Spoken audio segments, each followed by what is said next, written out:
Hello. So we're going to look at some feedback now on the essay that you recently completed. The essay title was to evaluate the effectiveness of an indirect tax in correcting the market failure of overproduction. First of all, we should review the necessary items to include in a market failure based essay.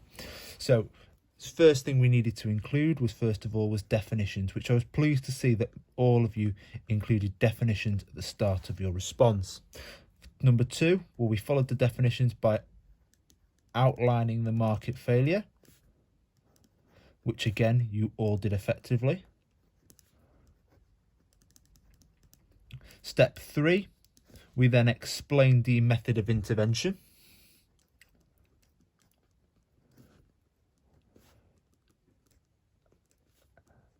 And then step 4, we evaluated the method of intervention. Step 5, we offered an alternative. And then step 6, we provided judgment. It's really important that we know these 6 necessary elements that go into a market failure essay, because as I've mentioned many times before, this structure can be applied to any market failure based essay, and there is a strong possibility that one of these may come up in your exam. So making sure we have the key elements known in order is paramount to achieving success in this type of essay. So just to touch upon a few things with regards to your responses. Definitions, we've all included definitions on market failure, on indirect tax, and then on overproduction as well. Just one thing I wanted to touch upon with regards to overproduction was focusing on, in particularly on the negative externalities in production, and just making sure we explain fully what negative externalities in production are. So negative externalities in production occur when the production of a good or service imposes external costs on third parties who receive no compensation. Okay, so that was something that quite a few people didn't really explain. They kind of told me a little bit about what overproduction was, but they never really talked about the negative externalities and what negative externalities are. So making sure we outline that obviously negative externalities in production occur when obviously producing a good or service imposes external costs on third parties who receive no compensation. And in order to improve people's answers, people should have been looking for a little bit more application in their responses. So this was a good opportunity when we talk about negative externalities in production to bring in some application. So for example, if we're thinking about application here, we want to think about air pollution from producing cars, for example. So a car factory, a Volkswagen car factory producing the cars, produces air pollution in the production process, and that causes respiratory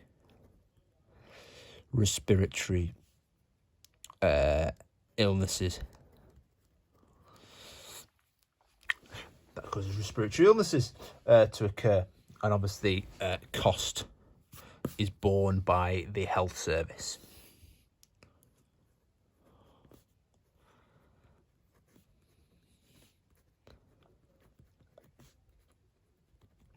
So that was just a nice little way to introduce some application there, obviously talking about relevant overproduction and how that leads to negative externalities in production. Okay, just having a look now at step 2 with regards to outlining the market failure.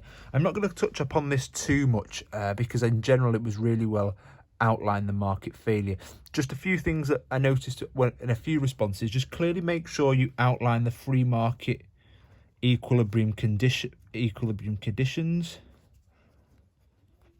And obviously, as we're all aware, the free market equilibrium occurs when the marginal private cost is equal to the marginal private benefit, or alternatively, you could have said when demand is equal to supply, for example. And obviously, the social optimum occurs when the marginal social cost is equal to the marginal social benefit. The really important thing that I must stress must be included in every market failure essay is clearly outlining at the end of your paragraph the market failure. So in this case, the market failure was overproduction with a too greater quantity at a too lower price. So it's really important that when we talk about the market failure, we must end our paragraph where we outline the market failure clearly. What is the market failure? Well, it's market failure of overproduction. And what are the issues there? Well, it's the too greater quantity being produced at a too lower price. And that is therefore what we must look at when we move into section 3.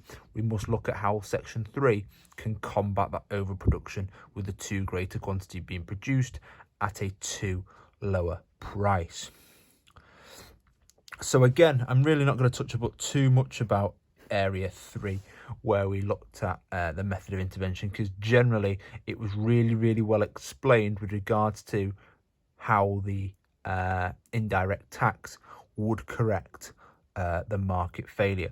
But again, there's opportunities here to talk about include some application.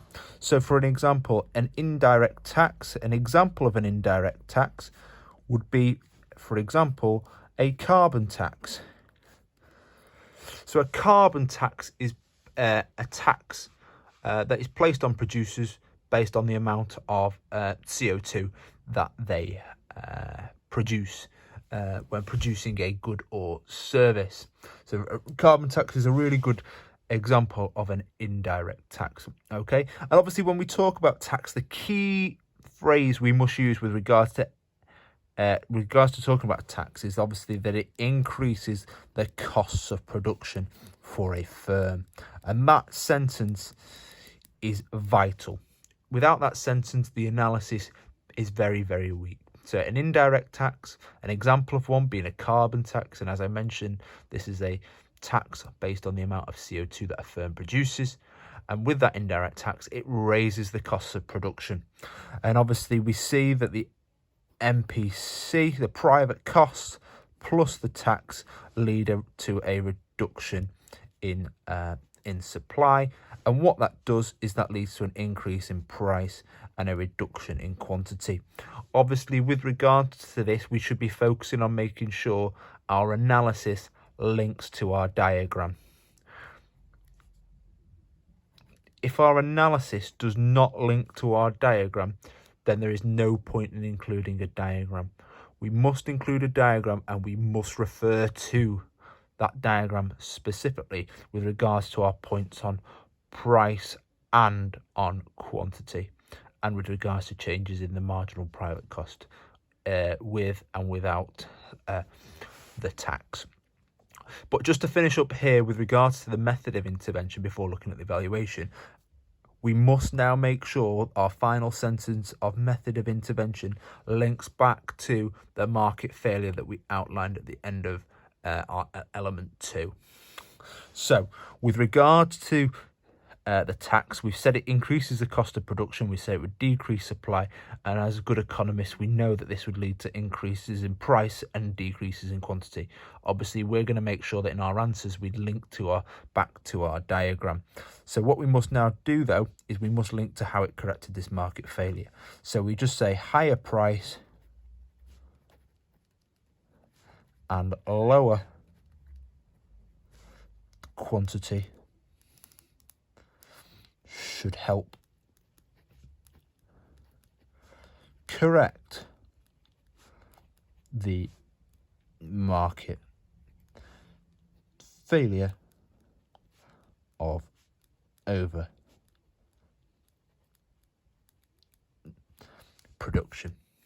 Okay, so there we've had a look at how we'd gain most of our we'd gain all of our analysis marks and pick up knowledge and application marks along the way. But as I said, the most important point here to remember is, important points to remember are, can we introduce some application? So thinking about examples of negative externalities in production. So obviously the air pollution, and explaining why air pollution is an example of a negative externality in production.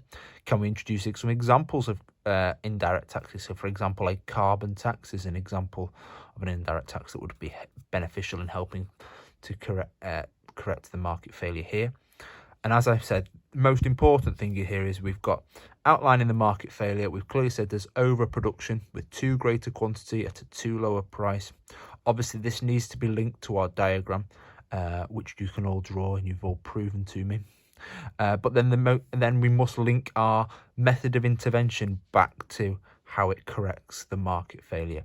So obviously we talked about the indirect tax, and we said how important it is to mention that the indirect tax increases costs of production, and therefore that should lead to a higher price and a lower quantity, and that therefore should help correct the market failure of overproduction.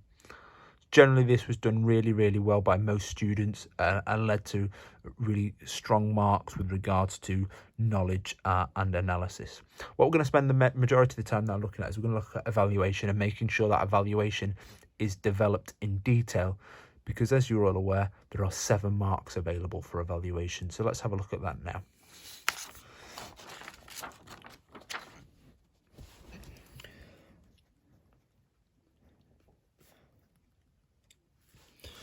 Okay, so with regards to evaluation, most students mentioned about the PED, which was really good to see.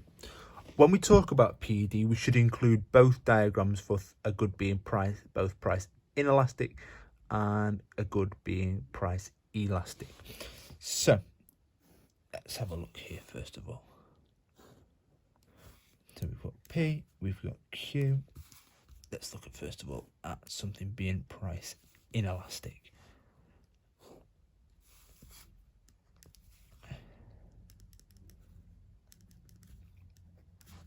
So we've got our price, we've got our quantity, we've got our demand and supply curve, and we can quite clearly see that this is price inelastic.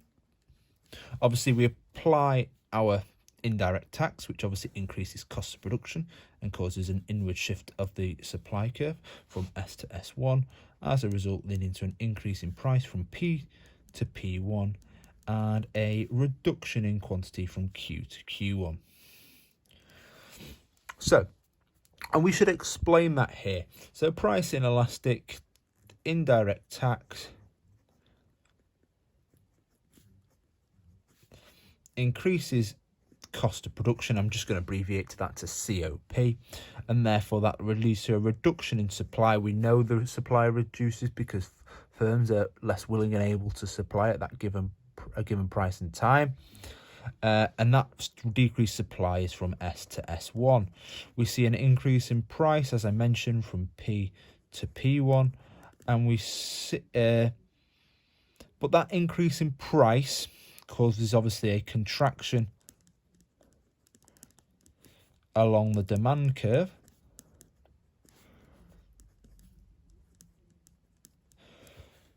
But what we see with regards to this change in price is a less than proportional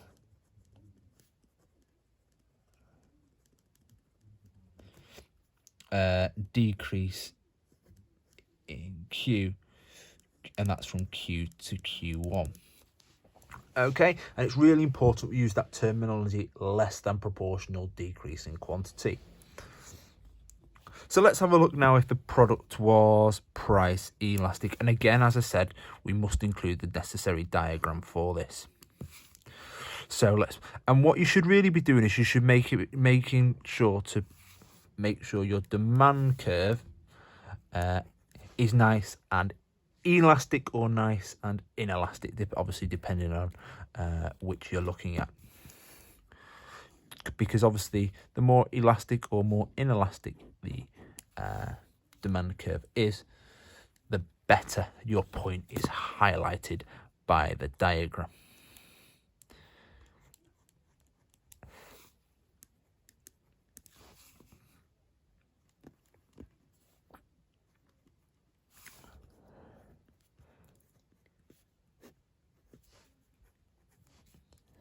So obviously here we're talking about price elastic.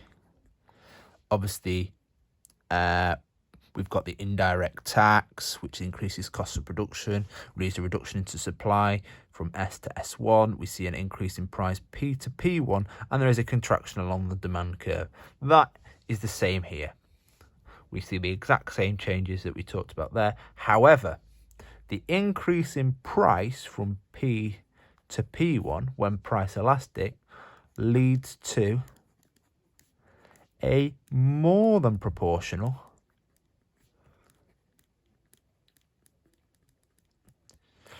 decrease in Q from Q to Q1, and we see that on our diagram. We see a very small increase in the price, don't we, and a much larger decrease in quantity. So that's the key difference here, that with a good that is price elastic, you see a more than proportional decrease in quantity, whereas a good that's price inelastic, you see a less than proportional decrease in quantity. And the key thing here is I've referenced my diagram. The price and the quantities are relevant to the diagrams that I've drawn. Otherwise, your diagrams grade no credit if the evaluation, doesn't match up with the diagram.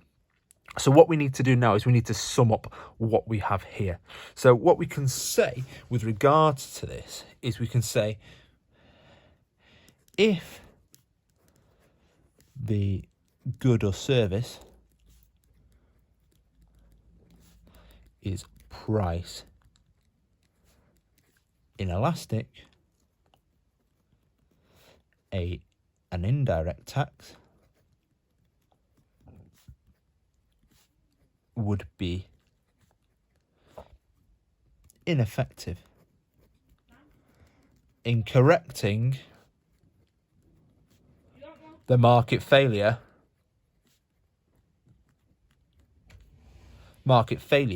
due to a less than proportional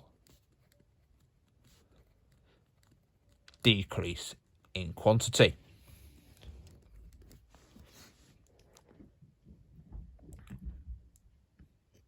Okay, so we can see here that we've clearly used the diagrams, we've linked our explanation to the diagram, and we've made sure that we've summed up what we've been talking about with regards to the elasticity. Whilst we're talking about elasticity, we can consider the impacts of the product on consumers. Okay, so if the obviously, if we've got something that is price inelastic, we're going to draw the necessary diagram again. PQ. Again, as I said, make sure you clearly demonstrate it's price inelastic with a very steep demand curve. S1.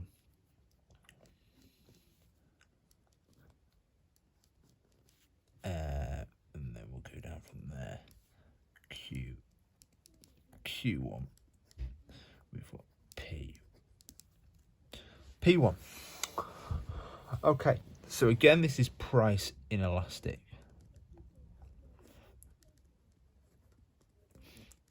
So the key thing here is we're looking at the impact on who pays for the indirect tax.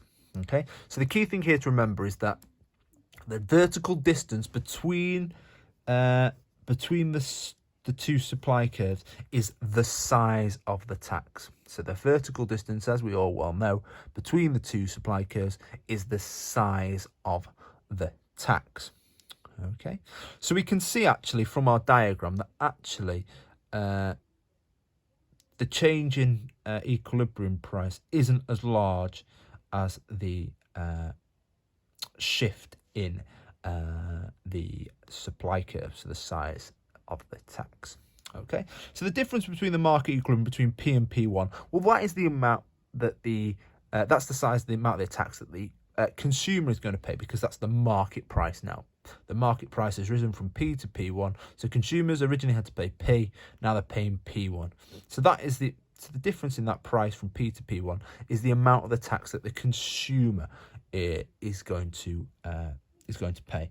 And I'm just going to hatch that area off in black. So I'm just going to put paid by consumer.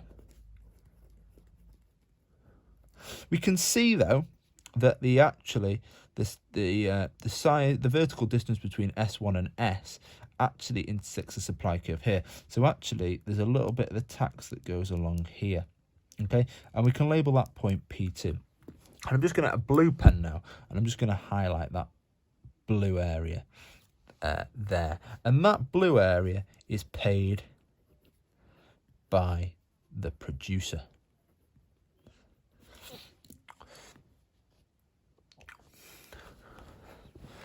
So what we now need to explain is we need to explain the significance of this, and why therefore an indirect tax isn't very effective and actually has causes a government failure.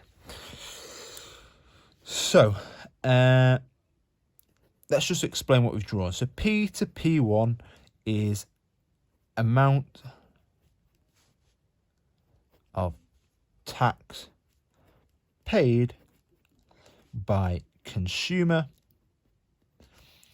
and P to P2 amount of tax paid by the producer. Obviously, we can therefore see that the consumer is paying a larger proportion of the tax in comparison to the producer. And obviously what we know with regards to, so what we can say therefore is we can say the burden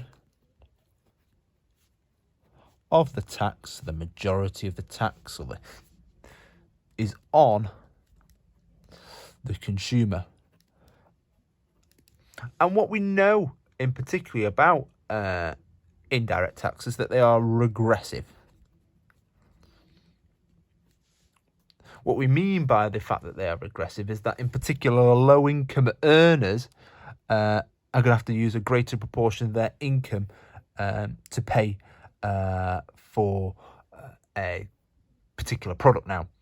And obviously, in proportion, when comparing to a higher income earner, the size of the tax in comparison and the amount that they have to pay would be far less than that of a lower income earner. Because obviously a lower income earner has much less disposable income, and therefore a significant increase in the price of a product due to an indirect tax is going to significantly harm them more. And with the burden being on the consumer, what that can lead to is that can lead to a rise in inequality within society. And this, therefore, we can say is an example of government failure. Okay, so we've had a look here now at a well-developed evaluation point with regards to the incidence of the tax, or the burden of the tax. Who bears the burden of the tax? So incidence / burden tax. So that was the point we were having a look at there, the incidence / burden of the tax. And obviously in this case, when the price elasticity of demand is price inelastic, the burden of the tax is on the consumer because they're paying the majority of it. We know that the indirect tax are regressive. In particular, they therefore harm lower income earners more than higher income earners. Therefore, as a result, that's going to lead to a rise in inequality, and therefore we have government failure with regards to providing these taxes. So we've looked at two really good evaluation points there, and now we'll look at some further ones well explained. So let's have a look now at a particular point with regards to size of tax, which a number of you mentioned. However, this was probably one of the points that was probably least well explained, and I was obviously looking for a little bit more development with regards to this. So let's just draw a diagram. So if we draw price, cost and benefit, and we label that quantity, and we label that MPC equals supply, we label that MSC, we label that D, we label that MPB equals MSB.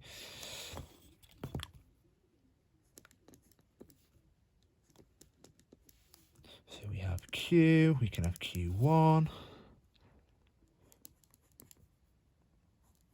And then we've got P, P1.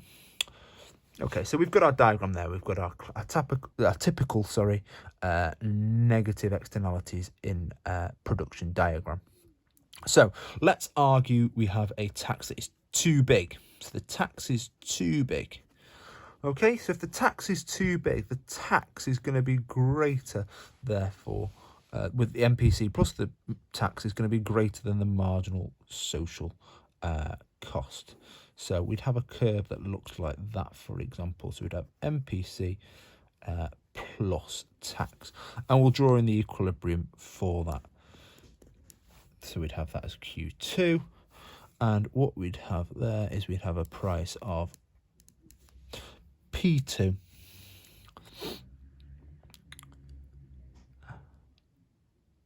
and what we therefore look at is we look at the welfare loss associated with that. So let's highlight the welfare loss now with regards to our diagram. So the free market equilibrium, it wouldn't be the free market because there is intervention, but the market equilibrium would occur at point A. The social optimum would be point B, and obviously A to C would be representative of the size of the externality. So with a tax that's too big, we have MPC plus tax is greater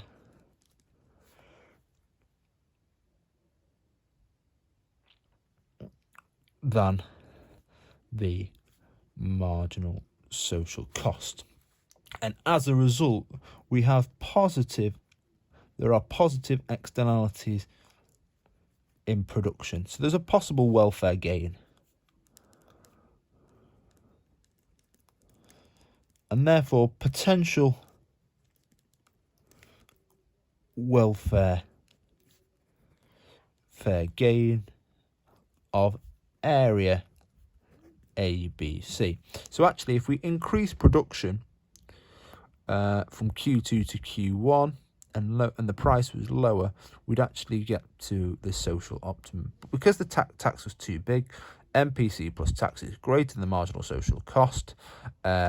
We can just add in some extra details there. In particular, price increased to P2, quantity, well that reduced down to Q2. And actually, there are positive externalities, the potential welfare gain of area B by lowering the price P2 to P1, and with a increased quantity Q2 to Q1. Okay, and that is a far better explanation of the issue with regards to the size of the tax.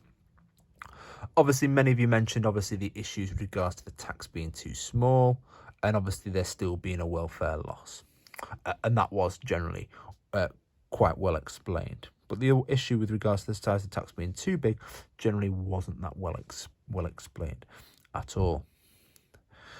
Those are some of the main points I wanted to talk about there, and the other evaluation points were all very relevant. The only other thing I want to consider now is with regards to alternative. So if we consider the alternative, and this, if we remember, is step 5 in our key elements of a market failure essay. So we discussed in class that a potential alternative would be a subsidy.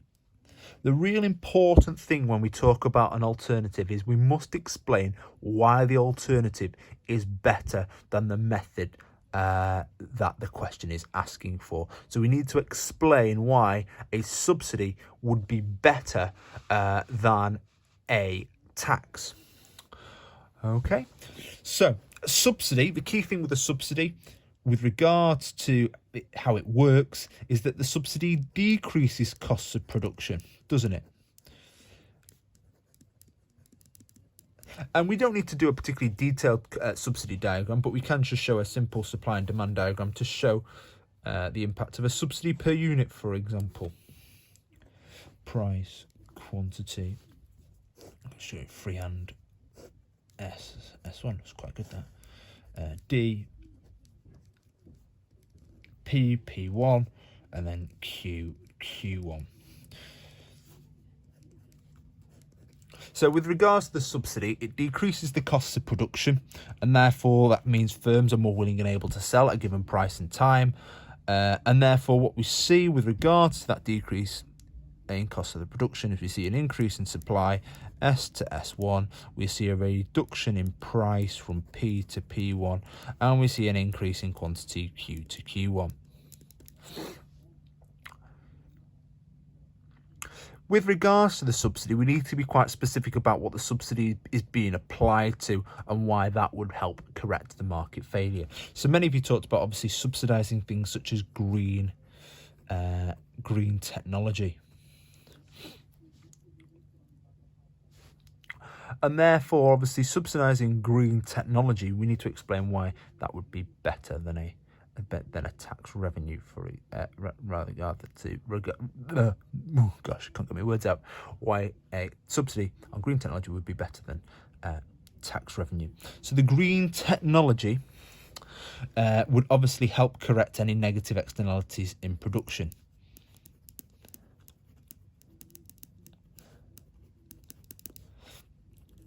So greener technology would reduce negative externalities in production because, for example, there'd be a reduction in air pollution. We've got some cleaner, greener technology.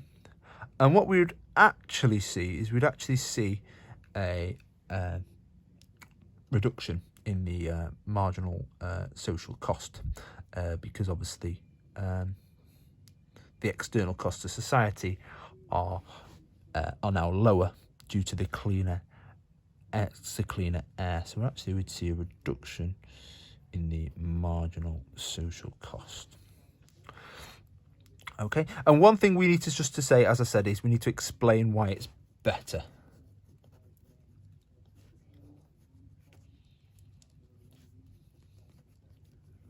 So the reason why it may be better is because what we see is it's non-regressive, and therefore if it's not regressive, what's going to happen is there's no increased inequality. And that may be an argument to say that yes, we correct the market failure because we have reduction in negative externalities in production, because we're lowering the marginal social cost due to obviously the reduction in air pollution, and therefore external costs are going to be reduced. But in particular, the main reason why it's better than a tax, because a tax does also help reduce the number of negative externalities, reduce the amount of negative externalities and the external cost. The key thing here is it's non-regressive and does not increase inequality. So we need to explain why the alternative may be better. And then finally, we should just consider our judgment. And we ultimately want to consider in our judgment, is an indirect tax, is it effective or not? We want to answer the question. So if we just go back to our very first piece of paper, we want to look at the question, evaluate the effectiveness of an indirect tax in correcting the market failure of overproduction. So what we want to do in our judgment is we want to answer that question. We want to know,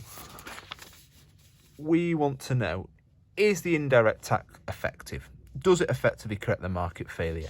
And we're just going to answer that in one simple sentence. Indirect tax effective, yes or no. So you could argue either way. There is no right or wrong answer. But what you must be prepared to do is you must be able to explain your answer. So explain why. So I may argue, yes, it is effective because there's a reduction in welfare loss and improved allocative efficiency. And that summarises some of the points that I would have mentioned in step 3 with regards to the method of intervention. Obviously, I would have discussed, welfare loss becoming smaller and there being improvements in allocative efficiency. And then we just say, well, it depends on. And what we should be thinking about is when we're writing our essays, we should be thinking about saving one piece of evaluation to the end. Because what the examiners want us to see is they want to see a good bit of evaluation in the judgment. And in order to get the full set of evaluation marks, you must have a well-explained depends on factor in your judgment. Otherwise, you will not be recognised for you can't get the full marks basically for evaluation if your judgment doesn't have evaluation. And this evaluation needs to be new evaluation. It can't just be a repeat of things previously mentioned. It needs to be new. So something I didn't mention when I was talking about the evaluation points to talk about were obviously it depends on the type of tax. And obviously we can't just say it depends on the type of tax. We need to explain what we mean by it depends on the type of tax. So a Pigouvian tax, for example, is equal to the external cost or social cost. So the Pigouvian tax is equal to the social cost, and therefore there is no welfare loss. However, a ad valorem tax is hard to calculate the correct size, and therefore if it's hard to calculate the correct size, therefore there may still be a welfare. There may still be a welfare loss. Okay, and what you can see here is we've talked about depends on factor, and we've explained that depends on factor in detail by not just saying it depends on the type of tax. We've explained what depends on type of tax, because if it is Pigouvian, there will be no welfare loss, and therefore an indirect tax, which is Pigouvian, would be absolutely superb and corrected the market failure. However, with an ad valorem tax, it's very difficult to calculate the correct size of the tax, and we could have mentioned, if we wanted to go a little bit further, why it's hard to calculate, because it's hard to put a monetary value on the external costs of air pollution. And therefore, because it's hard to calculate, there may still be a welfare loss because the tax actually may be too small to fully correct the market failure. No, on the whole, really impressed with the essays that were produced, and most of them did cover all of the points that I have alluded to in this feedback. I just wanted to touch upon some of them, making sure we develop our evaluation, in detail, to make sure we can access all of the evaluation marks in particular, and looking at alternatives and explaining why we must make sure we explain why the alternative is better. So just to review, we've been through all the necessary steps with regards to evaluating the effectiveness of indirect tax and correcting the market failure of overproduction.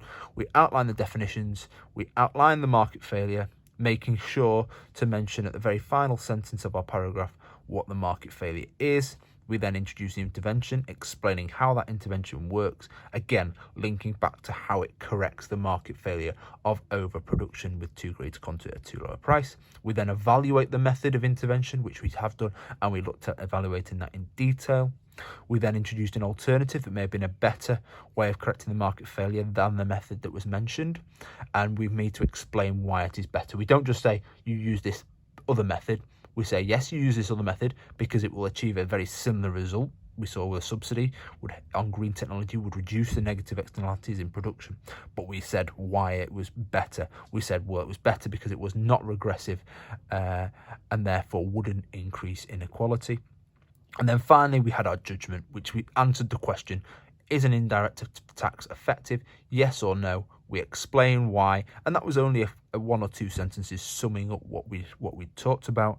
And then we said we must save a depends on factor for the very end of our response to ensure that we fully fully access all the evaluation marks, and we must explain that depends on factor in detail. And what we had a look at in the feedback was it depends on the type of tax. I hope that was useful, and I look forward to seeing future market failure essays from you.